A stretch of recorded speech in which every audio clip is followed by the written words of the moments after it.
আসসালামু আলাইকুম ma'am. Ma'am আলহামদুলিল্লাহ, আপনি ম্যাম? হ্যাঁ, এই তো ভালো আছি।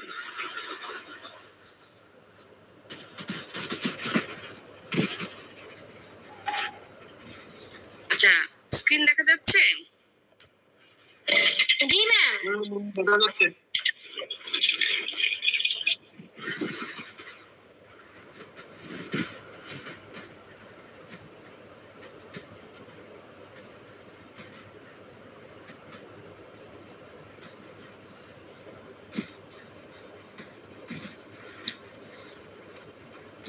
আচ্ছা, আজকে আলোচনা করব দেওয়ানি মোকদ্দমা দায়ের করার পদ্ধতি। মানে দেওয়ানি মোকদ্দমা কি আমরা অলরেডি জানি। দেওয়ানি মোকদ্দমা মানে হচ্ছে সিভিল মামলা। আচ্ছা, সিভিল মামলা মানে কি? সিভিল মামলা মানে হচ্ছে এই যে জমি জমা সংক্রান্ত যত মামলা মোকদ্দমা থাকে, যত বিষয়বস্তু থাকে, সেইটাকে বলা হচ্ছে দেওয়ানি মোকদ্দমা।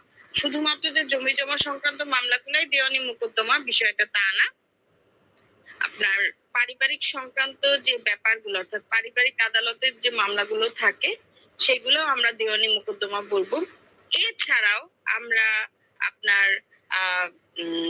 এই বিভিন্ন ধরনের পদের অধিকার, অর্থাৎ আপনার যদি মনে করেন যে আপনার যে পেশাটা, সেটাকে যদি কেউ অস্বীকার করে থাকে, ধরেন আপনি একজন কলেজের প্রভাষক, কিন্তু আপনাকে সেটা অস্বীকার করতেছে, এই ধরনের কোনো বিষয় যদি থেকে থাকে, তাহলে সেইটাকেও আমরা কি বলবো? দেওয়ানি মোকদ্দমা করব। তার মানে সকল ধরনের দেওয়ানি কার্যক্রমে হচ্ছে দেওয়ানি মোকদ্দমা। এই দেওয়ানি মোকদ্দমার মধ্যে ধর্মীয় সংক্রান্ত বিষয়বস্তু আসতে পারে, তারপরে হচ্ছে জমি জমা সংক্রান্ত বিষয় আসতে পারে, পারিবারিক আদালতের বিষয়বস্তু আসতে পারে। এখন পারিবারিক আদালতের এখানে একটু ভাগ আছে। পারিবারিক আদালত বলতে আমরা বুঝতে পারতেছি যে যে পরিবার সংক্রান্ত যে বিষয়গুলো, লাইক আপনার ভরণ পোষণের মামলা হতে পারে, সেটা ফ্যামিলি আপনার মেইনটেনেন্সের মামলা হতে পারে, সেটা ডিভোর্সের বিষয়, কাস্টডির মামলা, এই সমস্ত বিষয়গুলো আপনার কি পারিবারিক আদালতের মামলা হিসেবে গণ্য করা হবে। কিন্তু এইটা যখন আপনার মারামারি পর্যায়ে, অর্থাৎ আপনার ফৌজদারির দিকে টার্ন নিবে, তখন কিন্তু সেটাকে আমরা পারিবারিক আদালতের মামলা হিসেবে গণ্য করব না। তখন সেটা ট্রান্সফার হয়ে যাবে ফৌজদারি কোর্টে। ঠিক আছে? আচ্ছা, অর্থাৎ first class magistrate, second class magistrate, third class magistrate, ওনাদের কাছে এটা ট্রান্সফার হয়ে যাবে। লাইক একটা মেইনটেনেন্সের মামলা চলতেছে।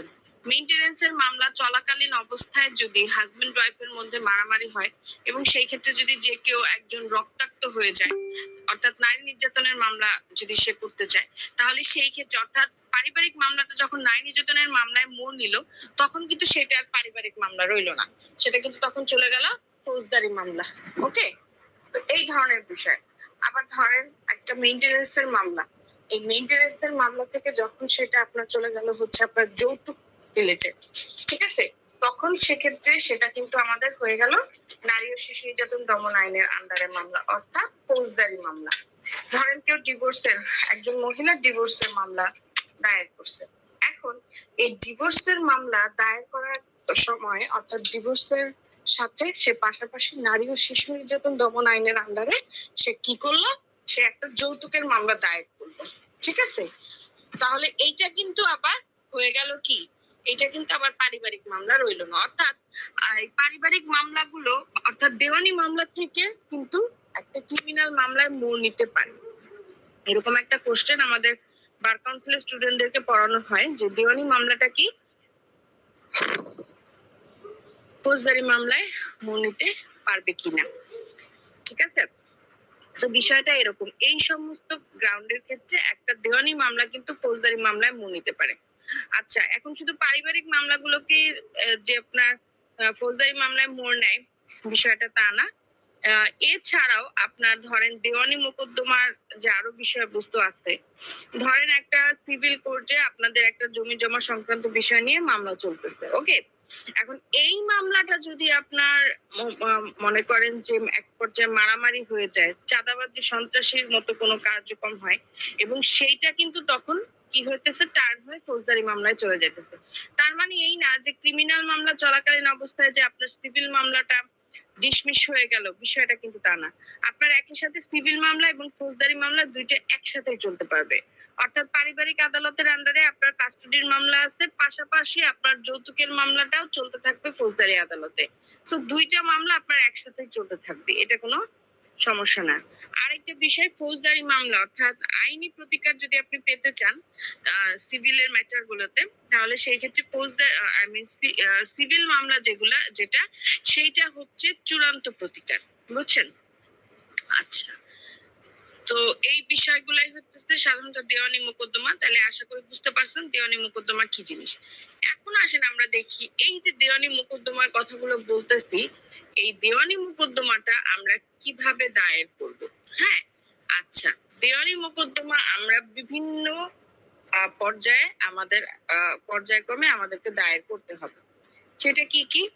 প্রথমত আপনার কি করতে হবে, মোকদ্দমাটা দায়ের করতে হবে একটা আরজি দাখিলের মাধ্যমে। অর্থাৎ একটা দরখাস্ত মুসাবিদার মাধ্যমে আপনাকে কি করতে হবে, এই দেওয়ানি মোকদ্দমাটা দায়ের করতে হবে। দেখেন, আপনি আদালতে যে মামলা করতেছেন, আসলে কিসের জন্য আপনি মামলা করতেছেন, কি প্রেক্ষিতে, কি কারণে আপনি মামলা করতেছেন, সেই জিনিসটা তো আগে আদালতকে বুঝাইতে হবে, তাই না? এখন ওইটা আবার আমরা জানি 5টা ভাগ আছে আদালতের। এই 5টা আদালতের কোন আদালতে যাবে, আমরা তো 5টা আদালতে একসাথে মামলা দায়ের করতে পারবো না।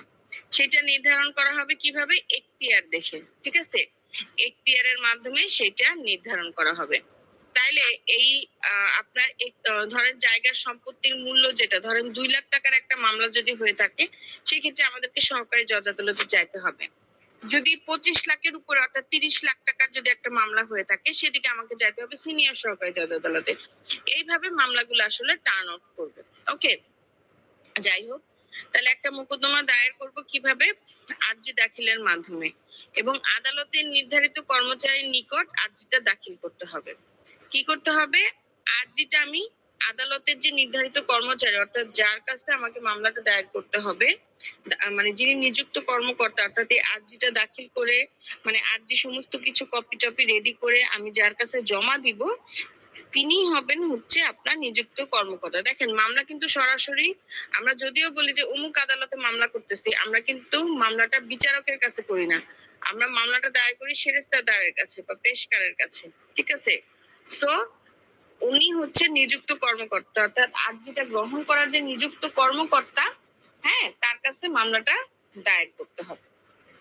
এই, আচ্ছা, এরপরে কি, যদি আপনার একাধিক বিবাদী থাকে, ধরেন আপনি, যদি আপনার একজন বিবাদী থাকে, তাহলে বিবাদী বরাবর এই যে আরজিটা আপনি দাখিলের মাধ্যমে মামলা দায়ের করলেন, আরজির একটা কপি তার কাছে পাঠিয়ে দিতে হবে, বুঝতে পারছেন? এবং যদি একাধিক বিবাদী থাকে, অর্থাৎ এক বা একাধিক বিবাদী যদি থেকে থাকে, কোনো একটা মামলায় 3-4 জন বিবাদী যদি থাকে, প্রত্যেকটা বিবাদীকে আপনার আরজির কপি পাঠাইতে হবে, এবং তার পাশাপাশি সমন জারির উদ্দেশ্যে যদি কোনো কপি পাঠানো হয়, সেইটাও পাঠাইতে হবে। অর্থাৎ আরজির কপি এবং সমনের এক কপি করে তাদেরকে সবাইকে পাঠাইতে হবে। এরপরে খুব ইম্পর্টেন্ট একটা বিষয় হচ্ছে কোর্ট ফি। দেখেন, আপনি মামলা করতেছেন, মামলার একটা খরচ আছে না, আদালত তো এমনি এমনি আপনার মামলাটা পরিচালনা করবে না, ফ্রি তো আর আপনাকে আদালত সেবা দিবে না, তাই না? তাহলে আদালতে আপনাকে মামলাটা যে আপনি দায়ের করলেন, সেটার সাথে একটা নির্ধারিত কোর্ট ফি আপনাকে প্রদান করতে হবে, ঠিক আছে? যদি আপনি কোর্ট ফিটা প্রদান না করতে পারেন, তাহলে সেই ক্ষেত্রে কিন্তু আদালত আপনার মামলাটা গ্রহণ করবে না। আচ্ছা, এরপরে কি, সমনের নকলের প্রাপ্তি স্বীকারপত্র। আচ্ছা, প্রত্যেক বিবাদীর কাছে, এই যে দেখেন, আমরা কোনো একটা জায়গায় যদি কারো কাছে কোনো পার্সেল পাঠাতে চাই, সেক্ষেত্রে কিন্তু আমরা তার নাম, ঠিকানা, অ্যাড্রেস ঠিকঠাক মতো লিখি, তা না হলে কিন্তু সে পায় না জিনিসটা। তো ঠিক তেমনি ভাবে আপনাকে যে মানে সমনের যে নকল আপনি পাঠাবেন, সেইটা কিন্তু একটা আপনাকে প্রাপ্তি স্বীকার, অর্থাৎ মানে নকলের যে বিষয়টা, সেই নকলের প্রাপ্তি স্বীকার পত্রের উপর কি করতে হবে, নাম ঠিকানা সঠিকভাবে লিখতে হবে। আচ্ছা, এরপরে কি, এই যে আরজির বিষয়টা আমি আলোচনা করলাম, এই আরজিতে মূলত কি কি বিষয় থাকবে? আরজি মুসাবিদা একজন লয়ার হিসেবে আপনাকে এটা জানতেই হবে কিভাবে একটা আরজি মুসাবিদা লিখবেন, কারণ আপনার কাছে যখন ক্লায়েন্ট আসবে মামলা দায়ের করার জন্য, তখন আপনার ফার্স্ট স্টেপটাই হচ্ছে আরজি মুসাবিদা করে মামলাটা দায়ের করার। তো আপনি যদি লয়ার হয়ে এই জিনিসটাই না জানেন তাহলে সেই ক্ষেত্রে আসলে মানে কোনো লাভ নাই। তো এখন আমরা দেখি আরজিতে কি কি বিষয় থাকতে হবে। প্রথমত অবশ্যই আদালতের এখতিয়ার, মানে কোন আদালতে আপনি মামলাটা দায়ের করতেছেন সেইটা উল্লেখ করতে হবে। এখন সেইটা কিভাবে নির্ধারণ করবেন? মামলার মূল্যমানের উপর নির্ধারণ করে সেটা আপনাকে নির্ধারণ করতে হবে। এরপরে নালিশের কারণ, মূলত আপনার সাথে কি হয়েছে, কি কারণে আপনি মামলাটা দায়ের করতে চাচ্ছেন, কারণটা কি, সেই জিনিসটা। 3 নাম্বার, বাদীর প্রত্যাশিত প্রতিকার, বাদী কি চাচ্ছে, তার চাওয়াটা কি, আদালতের কাছে সে কি প্রার্থনা করতে চাচ্ছে, এটা উল্লেখ করতে হবে। অন্য কোনো প্রতিকার, অন্য কোনো আইনে এই মামলাটা নিষিদ্ধ করা হয়েছে কিনা, অর্থাৎ অন্য কোনো আইনে মামলাটা কি কোনোভাবে নিষিদ্ধ করা হয়েছে কিনা, এই জিনিসটা থাকতে হবে। এরপরে কি, রেজিস্ট্রারে লিপিবদ্ধকরণ। দেখেন মামলাটা আপনি দায়ের করে ফেলছেন, মামলাটা দায়ের করার পর, আচ্ছা এই জিনিসটা আমি আবার একটু বুঝাই দিই, বিষয়টা একটু ভেঙে বুঝাই দিই। দেখেন আপনি যে মামলা দায়ের করতেছেন, আপনি যদি সঠিক আদালতে মামলা না দায়ের করেন, হ্যাঁ, একটা সিনিয়র সহকারী জজের মামলা যদি আপনি সহকারী জজ আদালতে দায়ের করেন, তাহলে সেক্ষেত্রে তার তো এখতিয়ার নাই, ওই বিচার করারই, ওই মামলার বিচার করারই এখতিয়ার নাই। কারণ আদালতের কিন্তু আপনার প্রত্যেকটা আদালতের বিচারিক ক্ষমতা থাকে আলাদা আলাদা, একটা নির্দিষ্ট বিষয়ে সীমাবদ্ধ থাকে। তো আপনি যেই বিষয়টা মামলা করতে চাচ্ছেন সেইটার যদি এখতিয়ারটাই ওই আদালতে না থাকলো, তাহলে তো শুধু শুধু আদালতে মামলা করে লাভ নাই, আপনাকে তো সঠিক ন্যায় বিচার সে দিতে পারতেছে না। এই কারণে বলা হয় যে আদালত এখতিয়ার নির্ধারণ করে তারপরে উপযুক্ত আদালতে মামলাটা দায়ের করতে হবে। তারপর হচ্ছে নালিশের কারণ। দেখেন নালিশের যদি কারণই উল্লেখ না থাকে তাহলে আদালত আপনাকে কিভাবে প্রতিকার দেবে, তাই না? আচ্ছা, 3 নাম্বার হচ্ছে নালিশের কারণ আপনি বলছেন, এখন মূলত আপনি আদালতের কাছে চাচ্ছেন কি? লাইক আপনি যখন একটা মানুষের কাছে আপনার ঘটনা বলতেছেন যে আপনার সাথে কোনো একটা ইনসিডেন্ট হয়েছে, এই জিনিসটা আপনি তার কাছে বলতেছেন, বিচার দিচ্ছেন, ঠিক আছে? এখন বিচারকও যে আপনার এলাকার চেয়ারম্যান মেম্বার বলেন বা আপনার পরিবারের সদস্য যার কাছেই আপনি বিচারটা দেন না কেন, সে কিন্তু আলটিমেটলি আপনার ঘটনাটা শুনে সে কিন্তু আপনাকে একটা প্রশ্ন করবে, আপনি কি চাচ্ছেন আপনি, তাই না? তো এই জিনিসটা আদালতকেও জানাইতে হবে যে আসলে আদালতের কাছে আপনার আদিত প্রতিকারটা কি, আপনি কি চাচ্ছেন আদালতের কাছে। পরবর্তীতে আপনার প্রতিকার আদালত মঞ্জুর করবে কি করবে না সেটা আদালতের ব্যাপার, কিন্তু আদালতকে আপনার জানাইতে হবে। এরপরে খুব ইম্পর্টেন্ট একটা বিষয়, এই যেই মামলাটা আপনি করতেছেন সেটা অন্য কোনো আইন দ্বারা নিষিদ্ধ কিনা, ঠিক আছে? লাইক আমাদের অনেকগুলো আইন আছে, ওই আইনগুলো দ্বারা এটা নিষিদ্ধ কিনা বা এটা ওই আইনগুলোকে বাড়িত করে কিনা, এই জিনিসটা আপনার দেখাইতে হবে, ঠিক আছে? এই হচ্ছে ব্যাপার। ওকে, এরপরে হচ্ছে রেজিস্ট্রারের লিপিবদ্ধকরণ। অবশ্যই রেজিস্ট্রারে লিপিবদ্ধকরণ হইতে হবে। মানে হচ্ছে মামলাটা যখন দায়ের করে ফেললেন আপনি, আদালতে একটা বালাম খাতা থাকে, অর্থাৎ রেজিস্ট্রি খাতা থাকে, কেস রেজিস্ট্রি খাতা থাকে, সোজা বাংলা ভাষা কেস রেজিস্ট্রি খাতা থাকে। যেই কেস রেজিস্ট্রি খাতার মধ্যে সবগুলো মামলার নামকরণ লেখা থাকে এবং আপনি দেখেন বাদী বিবাদীর নাম কিন্তু অনেক সময় একই হইতে পারে, পারে না? অনেকেই এক নামেই থাকতে পারে, কিন্তু মামলার নাম্বার তো আর এক হবে না। তো আপনি যখন এই মামলাটা খুঁজতে যাবেন বা আদালতে যখন মামলার মানে আপনার কেসটা উঠবে, আদালত কিন্তু আপনার নাম ধরে ডাকবে না, আপনার নাম্বার, মামলার নাম্বার ধরে ডাকবে, ঠিক আছে? তাহলে এই যে মামলার নাম্বারটা, এই মামলার নাম্বারটাই সাধারণত রেজিস্ট্রি খাতার মধ্যে লিপিবদ্ধ করা হইলে সেইখান থেকে একটা নাম্বার পড়ে, এই হচ্ছে বিষয়, ঠিক আছে? এবং সেটা প্রত্যেকটা আদালতে আছে, প্রত্যেকটা আদালতে এই জিনিসটা আছে। অনেক সময় দেখেন না মামলা ট্রান্সফার হয়, ঢাকা থেকে একটা মামলা খুলনায় চলে যায়, ঢাকা থেকে একটা মামলা সিলেট চলে যায়, সিলেট থেকে একটা মামলা পাবনায় চলে আসলো, এগুলো কিভাবে আসে? এই মামলার নাম্বার দিয়ে আসে, বুঝতে পারছেন? সো মামলার নাম্বারটা খুবই ইম্পর্টেন্ট, আর সেটার জন্য সেটা রেজিস্ট্রি করতে হবে, যাতে আপনি বছরের পর বছর চলে গেলেও সেই নাম্বার দিয়ে আপনি মামলার নথিপত্র উঠায় ফেলতে পারেন। আচ্ছা, এই গেল আমাদের ফার্স্ট স্টেজ, ঠিক আছে? ফার্স্ট স্টেজটা চলে গেল। এবার আসি আমরা সেকেন্ড স্টেজ, মানে মামলা দায়ের করা হয়ে গেছে আমার ফার্স্ট স্টেজে এ পর্যন্ত আমার মামলা দায়ের করা একদম শেষ। এবার আসবো আমি সেকেন্ড স্টেজে। সেকেন্ড স্টেজটা হচ্ছে মোকদ্দমা দায়েরের পর আদালত 5 কর্মদিবসের মধ্যে বিবাদীর নামে একটি সমন জারি করবে। মানে মোকদ্দমা দায়ের হয়ে গেল, দায়ের করার পরে আদালত, এখন শোনেন, ফাঁকা মাঠে তো একা একা ঢিল ছোড়া যায় না। ফাঁকা মাঠে একা একাটা আপনি গোল কতক্ষণ দিবেন, তাই না?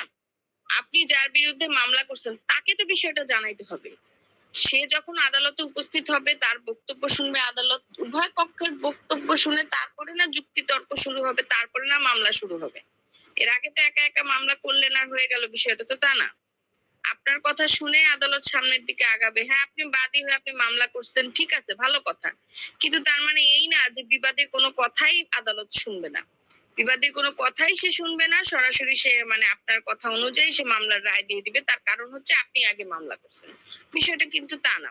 তো এই জন্য বিবাদীকে আগে জানাইতে হবে, আপনি যে মামলাটা করছেন তার বিরুদ্ধে, সেটা তাকে জানাইতে হবে। এবং এইটার জন্য কি করতে হবে? আদালতের কাছে নোটিশ দিতে হবে। অর্থাৎ মানে সরি, বিবাদীর কাছে নোটিশ পাঠাতে হবে। এই নোটিশটা কি? এই নোটিশটাই হচ্ছে মূলত সমন জারি। এই সমন জারির মাধ্যমে বিবাদীকে বোঝানো হয়, জানানো হয় যে আপনার বিরুদ্ধে অমুক বাদী, তিনি এই বিষয়ের উপরে মামলা দায়ের করছেন, আপনি অমুক দিন আদালতে উপস্থিত হবেন এবং লিখিত জবাব যেটা আপনার, অর্থাৎ এই যে বাদী যে প্রতিকারগুলো চাইছে বা এই আপনার বিরুদ্ধে যে অভিযোগগুলো আনছে, এইটার পুঙ্খানুপুঙ্খ অ্যান্সার, উত্তরপত্র আপনাকে দিতে হবে।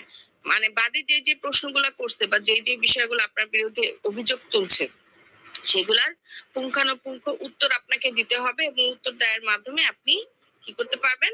মামলাটা করতে পারবেন। ঠিক আছে? আচ্ছা।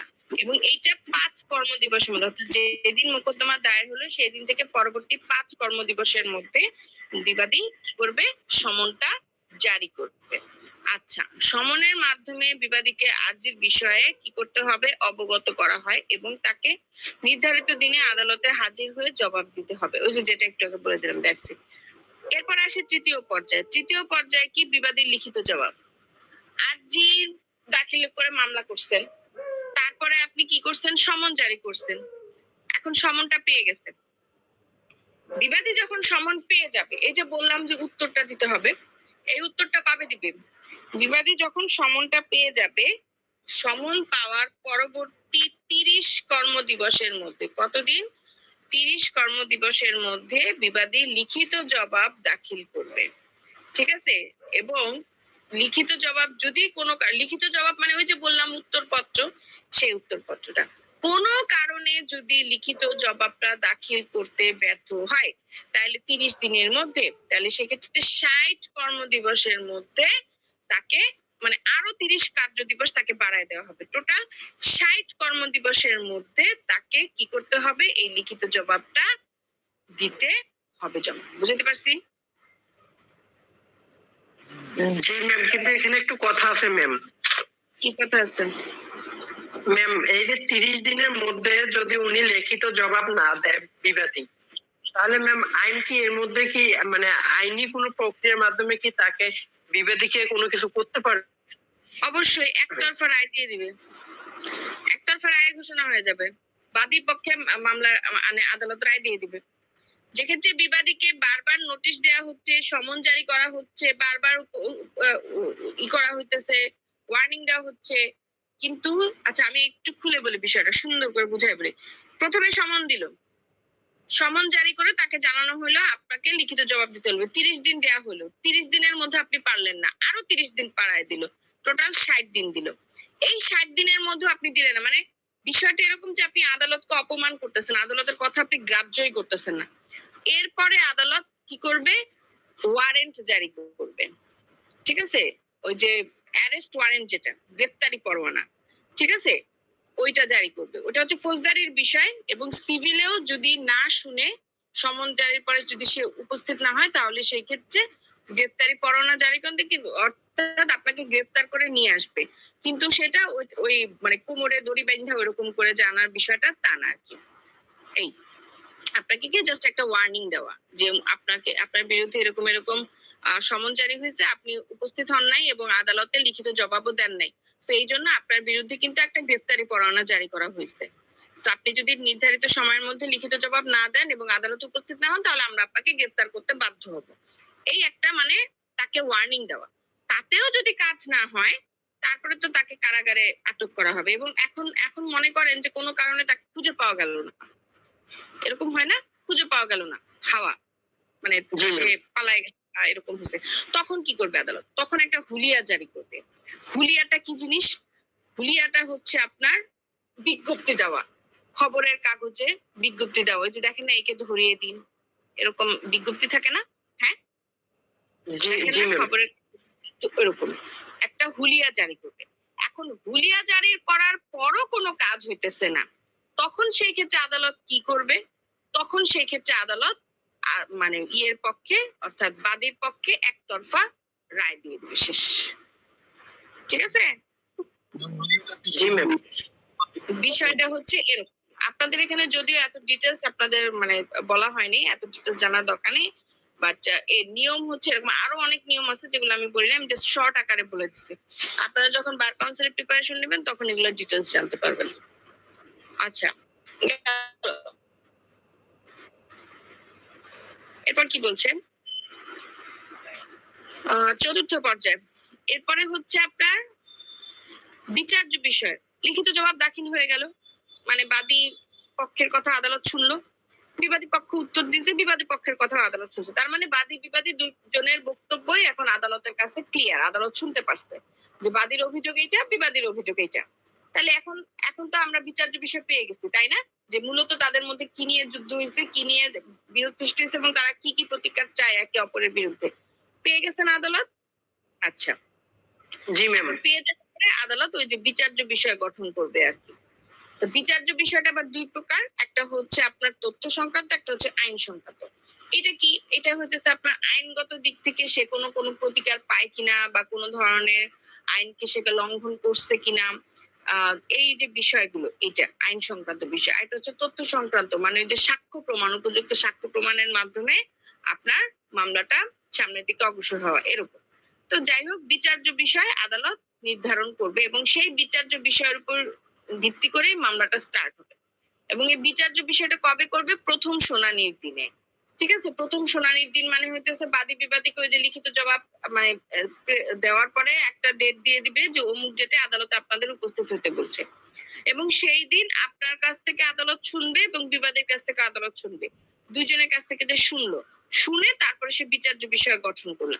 তাহলে ওইটাই হচ্ছে আপনার প্রথম শুনানির দিন। ওটা কিন্তু মামলা না। একটা দেওয়ানি মামলা কিন্তু প্রথম শুনানি, এই যে আমরা বলি না, অনেকে ভাবে যে মামলা শুরু হয়ে গেছে, ওই দিন কিন্তু মামলা শুরু হয় না। ওইটা বিচার্য বিষয়। আদালত চাইলে দুই পক্ষের বক্তব্য শুনে ওই দিন আবার মামলাটা খারিজ করে দিতে পারে। যদি মনে করেন আদালতের কাছে মনে হয় যে মামলাটা ভিত্তিহীন, তারা যে অভিযোগটা আনছে, তারা যে বিষয়টা নিয়ে মামলা করছে, এর একটা ভিত্তিহীন, এটা কোনো মামলা মানে যৌক্তিকতা নাই, তখন সেই ক্ষেত্রে আদালত চাইলে সেটাকে ডিসমিস করে দিতে পারে, অর্থাৎ মামলা খারিজ করে দিতে পারে, যে এটা নিয়ে আর কোনো মামলা টামলা হবে না। তো ওইটা কিন্তু বিচার্য বিষয় নির্ধারণের দিন, ওইটা কিন্তু মামলা শুরু হয় না। যখন বিচার্য বিষয় নির্ধারণ হয়ে গেল তারপরে মামলাটা স্টার্ট হয়। আচ্ছা, এরপর আসে তাহলে পঞ্চম পর্যায়ে। পঞ্চম পর্যায়ে কি? এই যে এখানে বিচার্য বিষয় গঠন হয়ে গেছে না প্রথম শুনানির দিন, মানে বাদীর কাছ থেকে আদালত শুনলো, বিবাদীর কাছ থেকে আদালত শুনলো, শোনার পরে তারা নির্ধারণ হলো যে আসলে মূলত তারা চাচ্ছেটা কি, মানে এই যে বিচার্য বিষয়টা নির্ধারণ হয়ে গেছে না এই দিন, চতুর্থ পর্যায়ে। এরপর আসলাম আমরা জি ম্যাম। জি। এই জায়গায় এসে কি হবে? শুনানি হবে, সাক্ষ্য উপস্থাপন করা হবে, সাক্ষ্য প্রমাণ দেয়া হবে, যুক্তি তর্ক উপস্থাপন হবে। ঠিক আছে? মানে বাদী একটা কথা বলবে, বিবাদী সেটা জেরা করবে, এটা তো জানেনই আপনারা, বুঝতেই তো পারতেছেন। দেখেন না কোর্টে, টিভিতে দেখেন না কোর্টে কিভাবে এই করে, ওরকম আর কি। যুক্তি তর্ক মানে বাদী সাক্ষ্য প্রমাণ করতেছে, বিবাদী সেটাকে অস্বীকার করতেছে, জেরা করতেছে, আবার বিবাদী কোন একটা সাক্ষ্য উপস্থাপন করলো, সেটাকে বাদী করলো, এরকম ভাবে আপনার শুনানি এবং সাক্ষ্য প্রমাণ চলতে থাকবে। সাক্ষ্য গ্রহণ বা সাক্ষ্য প্রমাণ এগুলো চলতে থাকবে। মানে এটা হচ্ছে আদালতের উপর নির্ধারণ করবে এটা কতদিন নিয়ে যাবে। ঠিক আছে? এটা 4-5টা শুনানিতেও শেষ হয়ে যেতে পারে, আবার মাসের পর মাস চলতে পারে, বছরের পর বছর চলতে পারে, এটা আদালতের বিষয়। আচ্ছা, গেলাম। তাহলে এই হচ্ছে আমাদের পঞ্চম পর্যায়। এবার আসি ষষ্ঠ পর্যায়ে। এই যে দেখেন, ষষ্ঠ পর্যায়ের বিষয়টা কি? এই জায়গায় অলরেডি এই যে দেখেন, পঞ্চম পর্যায়ে যুক্তিতর্ক উপস্থাপন করা হয়েছে, সাক্ষ্য প্রমাণ দেওয়া হয়েছে, সবকিছু করা হয়েছে এবং ফাইনালি একটা সিদ্ধান্তে অলরেডি চলে আসা হয়েছে, অর্থাৎ হয় বাদী পক্ষের উকিল মানে ক্লায়েন্টকে জিতাইতে পারছে বা বিবাদী পক্ষের উকিল ক্লায়েন্টকে জিতাইতে পারছে, মানে সত্যটা প্রমাণ হয়ে গেছে অলরেডি। এইবার ষষ্ঠ পর্যায়ে আসে রায় দেওয়ার পালা। এই রায়টা দিবে কে? রায়টা দিবে আদালত। ঠিক আছে, দেখেন আইনজীবীদের কাজ হচ্ছে উভয় পক্ষের মধ্যে যুক্তিতর্ক উপস্থাপনের মাধ্যমে নিজ নিজ মক্কেলকে নির্দোষ প্রমাণ করা। কিন্তু আপনি যতই সাক্ষ্য প্রমাণ উপস্থাপন করেন না কেন, সেইটা আপনার ফাইনাল রায় বা জাজমেন্ট দেওয়ার ক্ষমতা কার? শুধুমাত্র একদম আদালতের। তাহলে ষষ্ঠ পর্যায়ে এসে আদালত রায় প্রদান করবে। এখন এখানেও কিছু কথা আছে। রায় প্রদান করার সময় আদালত অবশ্যই দুই পক্ষের সাক্ষ্য প্রমাণ দেখবে, দুই পক্ষের যে যুক্তি আলোচনা সেগুলো দেখবে, দেখে শুনে মানে যেটা তার কাছে মনে হবে যে হ্যাঁ আসলে এটা যুক্তিসঙ্গত, তখন সেই ক্ষেত্রে সে রায়টা প্রদান করবে। এখন সে যেই রায়টা প্রদান করলো সেইটা আবার রায়ের যে পাতাটা থাকবে সেই রায়ের পাতার মধ্যে উল্লেখ করতে হবে যে আমি প্রথমে মোকদ্দমার বিবরণটা থাকতে হবে, অর্থাৎ যেই বিষয় নিয়ে মামলাটা হয়েছিল, ধরেন দখল পুনরুদ্ধারের একটা মামলা, তাহলে সেই মোকদ্দমার বিবরণটা অলরেডি থাকতে হবে রায়ের খাতার মধ্যে, অর্থাৎ রায়ের যে আপনার কপিটা থাকবে সেটাতে। এরপর বাদী বিবাদীর নাম তো অবশ্যই উল্লেখ থাকবে। তারপর হচ্ছে তাদের বিচার্য বিষয়টা কি ছিল, মানে তারা কি প্রতিকার চাচ্ছিল সেইটা উল্লেখ থাকবে, কি কি সাক্ষ্য প্রমাণ উল্লেখ করছে সেইটা উল্লেখ থাকবে, আদালত কি সিদ্ধান্ত প্রদান করলো সেইটা উল্লেখ থাকবে, এবং পাশাপাশি সিদ্ধান্তটা যে দিল অর্থাৎ রায়টা যে দিল সেইটার কারণটাও তাকে উল্লেখ করতে হবে। বুঝাতে পারছি? হ্যাঁ। এবং ফাইনালি কি হবে, এটার উপরে যখন রায়টা প্রমাণ মানে ঘোষণা হয়ে যাবে তখন সেই ক্ষেত্রে অবশ্যই বিচারকের এখানে স্বাক্ষর থাকতে হবে এবং আদালতের সিল মোহর থাকতে হবে। যদি কোর্টে মানে কোনো কাগজের মধ্যে আদালতের সিল মোহর না থাকে বা বিচারকের স্বাক্ষর না থাকে তাহলে সেই রায়টাকে কখনোই গ্রহণযোগ্য হিসেবে ধরে নেওয়া যাবে না। বোঝা গেছে? হ্যাঁ হ্যাঁ জি ম্যাম। দেখেন রায় কিন্তু যে কেউই বের করতে পারে, আমরা লয়াররাও চাইলে রায় বের করে ফেলতে পারি, পেশকার সেরেস্তাদার এদেরকে দিয়েও আমরা রায় বের করে ফেলতে পারি কোন একটা মামলার। কিন্তু সেই রায়টা তখনই যৌক্তিক হিসেবে গণ্য হবে, আইনগত হিসেবে গণ্য হবে যখন নাকি সেই রায়ের কপির মধ্যে আপনার কি থাকবে? আদালতের সিগনেচার, সই এবং আপনার সিল থাকবে। সিল মোহর থাকবে। আচ্ছা, এরপরে আসি সপ্তম পর্যায়ে। রায় প্রদান হয়ে গেল। রায়ের উপর ভিত্তি করে যদি আদালতের কাছে মনে হয় যে এই রায়টাকে ডিক্রি হিসেবে দেওয়া উচিত তাহলে সেক্ষেত্রে ডিক্রি দিবে, এবং ডিক্রিতেও সেম বিষয়গুলোই থাকবে যেগুলো রায় থাকবে। মোকদ্দমার নাম্বার, পক্ষগণের নাম, পরিচয়, কি কি দাবি করছিল, দাবি হিসেবে তাদের প্রতিকারটা কি ছিল, ঠিক আছে। তারপর হচ্ছে খরচ যদি থেকে থাকে মামলার, সেই খরচটা ঠিকঠাক মতো বহন করছে, মানে এভরিথিং এই জিনিসগুলা উল্লেখ থাকবে। এবং এইভাবেই একটা দেওয়ানি মামলা ফাইনালি শেষ হবে, ফিনিশ। বুঝছেন? জি ম্যাম। প্রশ্ন আছে? জি ম্যাম, একটু প্রশ্ন আছে ম্যাম। বলেন বলেন। ম্যাম, ওই যে হচ্ছে অন্য কোনো আইন দ্বারা মোকদ্দমা বাধাগ্রস্ত হয়েছে কিনা তা আর্জিতে উল্লেখ করতে হবে ম্যাম। তামাদি দ্বারা বাড়িত কিনা, ধরেন আপনার একটা মামলা করার তামাদি মেয়াদ হচ্ছে 30 দিন। তামাদি আইন কি পড়ছেন আপনারা? তামাদি আইন পড়ছেন আপনারা? না ম্যাম পড়িনি এখনো। পড়েন নাই এজন্য বুঝতেছেন না। আচ্ছা যাই হোক, ধরেন আপনার একটা শোনেন, তামাদি আইনের বিষয়টা হতেছে মামলা, মোকদ্দমা, দরখাস্ত, appeal, revision, review, leave to appeal সবকিছু করার একটা টাইম লিমিটেশন থাকে যেটা নাকি আমাদের তামাদি আইনে উল্লেখ করা আছে। তা আপনার একটা মামলা করার ধরেন তামাদি মেয়াদ হচ্ছে 30 দিন। এখন আদালত দেখবে যে আসলে কি আপনি 30 দিনের মধ্যে মামলা করছেন নাকি 30 দিন পার হয়ে গেছে, এই জিনিসটাই। এটাই বলছে অন্য আইন দ্বারা নিষিদ্ধ কিনা, বা অন্য আইন বলতে এখানে তামাদি আইনটাকেই বুঝাইছে। এখন 30 দিনের মধ্যে মামলা করার বিষয়ে আপনার বলা হয়েছে তামাদি আইনে। এখন ওই মামলাটা যদি আপনি 30 দিনের মধ্যে না করে 60 দিনের মাথায় গিয়ে করেন তাহলে সেক্ষেত্রে আদালত আপনার মামলাটা গ্রহণ করবে? কখনো গ্রহণ করবে না। আপনি যতই সুন্দরভাবে সবকিছু পরিবেশন করেন না কেন আপনার মামলা ডিসমিস করে দেবেন। খাবার অনেক সুন্দর করে পরিবেশন করছেন, কিন্তু খাবারের মধ্যে লবণই দেন নাই, সেই খাবার কেউ মুখে তুলবে? বলেন, তুলবে না। ঠিক তেমনি ভাবে আপনার মামলা করার তামাদি মেয়াদ 30 দিন। 30 দিন পার হয়ে গেছে, তার মানে আপনি যতই ভালোভাবে মামলা করেন না কেন, দায়ের করেন না কেন, সেটা আদালত গ্রহণ করবেন। এটাই বলছে অন্য আইন দ্বারা নিষিদ্ধ কি। এবার বুঝছেন? বুঝছেন কি জি না? ম্যাম, জি ম্যাম। এখানে জি জি ম্যাম। ম্যাম একটু হচ্ছে ছোট মানুষের মতো একটা প্রশ্ন করি। এখানে ম্যাম ওই যে হচ্ছে আদেশ চাই, কি আদেশটা কি হইছে? মানে ম্যাম এই যে আদেশ 4 কিংবা ম্যাম আদেশ 20 অনুযায়ী ম্যাম এই আদেশটা আসলে কি, আসলে এই আদেশটা একটু যদি বলতেন, মানে আদেশটা আসলে কেন বলা হয়েছে? দেওয়ানি ফৌজদারি দেওয়ানি কার্যবিধিতে আমাদের মোটামুটি রুলস থাকে।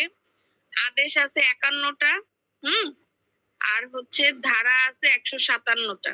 ঠিক আছে? দেওয়ানি মামলায় ধারাগুলোর মধ্যে হচ্ছে আপনার বলা হয়েছে প্রতিকার সমূহ, আর আদেশগুলোর মাধ্যমে আপনাকে মধ্যে প্রসিডিউর বলা হয়েছে।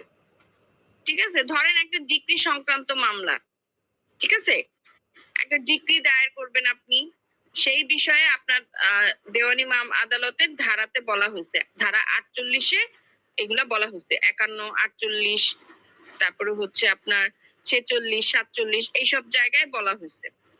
ওখানে শুধুমাত্র বলা হয়েছে যে ডিক্রির বিরুদ্ধে আপনি মামলা দায়ের করতে পারবেন, ডিক্রিটা জারি করার জন্য আপনি মামলা দায়ের করতে পারবেন, এরকমই জাস্ট বলছে। কিন্তু প্রসিডিউর গুলা আপনাকে বলা হইলো যে আপনি মামলাটা দায়ের করতে পারবেন। ঠিক আছে? এইটুকুই বলছে।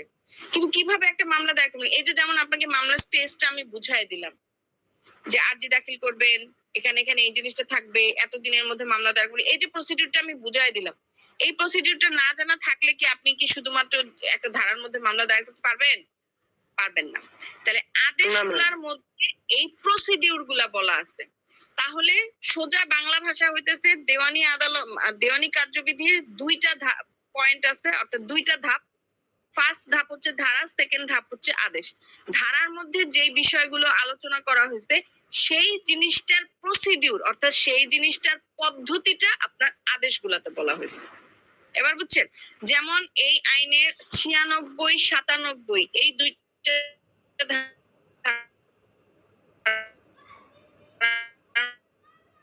মধ্যে আপিল সংক্রান্ত বিষয় নিয়ে আলোচনা করা হয়েছে। এখানে শুধুমাত্র এতটুকুই বলছে যে কোন কোন আদালতে এবং কত দিনের মধ্যে আপিল করতে পারবেন, এই বিষয়টুকুই 96 আর 97 ধারায় বলা হয়েছে। কিন্তু আপিলটা দায়ের করারও তো একটা পদ্ধতি আছে, আছে না? যেমন এই যে মামলা দায়ের করার পদ্ধতিটা আপনাদেরকে বুঝাইলাম, ঠিক তেমনি আপিল করতে গেলে আপনাকে একটা নতুন আদালতে যে আপিল করতে হচ্ছে, তাহলে সেই আদালতের একটা রুলস রেগুলেশন আছে না? আছে কি না? হ্যাঁ, জি ম্যাম আছে। কি রুলস রেগুলেশনটা কি সেটা তো আপনাকে জানতে হবে। সেটা না জানলে আপনি কিভাবে মামলা করবেন? করতে পারবেন? পারবেন না তো। তো সেই রুলস রেগুলেশন গুলাই আদেশে বলা হয়েছে। এবার বুঝছেন? হ্যাঁ, জি ম্যাম। তাহলে এই হচ্ছে আদেশ এবং ধারার মধ্যে পার্থক্য। আর কারো কোনো প্রশ্ন? আপনারা এখন মাত্র ল পড়তেছেন, তো এখন আপনারা কোনো মানে পুরোপুরি ভাবে অনেক কিছুই আপনারা জানতে পারবেন না। আপনারা যখন এই পড়াশোনার গণ্ডি পার হয়ে বার কাউন্সিলের জন্য প্রিপারেশন নেওয়া শুরু করবেন, তখন অনেক কিছু জানতে পারবেন, এবং যেগুলা আপনাকে প্র্যাকটিক্যালি একজন লয়ার হিসেবে মামলা ডিল করতে সাহায্য করবে। আর কোনো প্রশ্ন আছে কারণ? মানে বার কাউন্সিলের জন্য কতদিন ইনস্টিটিউট হয়? বার কাউন্সিলের কি হচ্ছে বার কাউন্সিলের জন্য? বার কাউন্সিল পরীক্ষার আগে কতদিন প্রিপারেশন?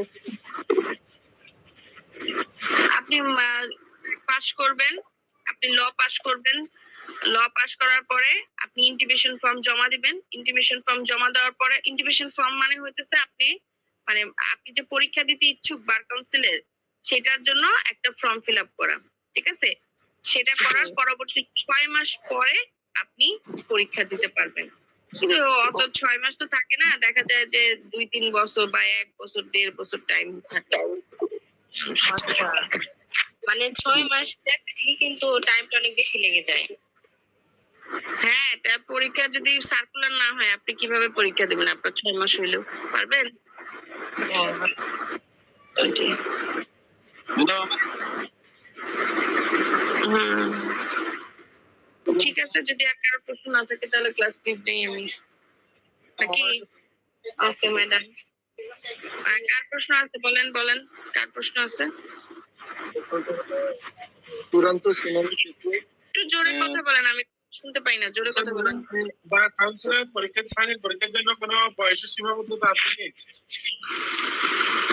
না, বয়সের সীমাবদ্ধতা নেই। একজনের কয়বার অংশগ্রহণ করতে পারে? ম্যাডাম কয়বার অংশগ্রহণ করতে পারে? কি হইছে? মানে একজনে কয়বার অংশগ্রহণ করতে পারে কাউন্সিলর? যতবার পাস না করবেন ততবার দিতে থাকবেন। Thank you ma'am, thank you. বার কাউন্সিলে কোনো ধরা বাঁধা নিয়ম নাই, বুঝছেন?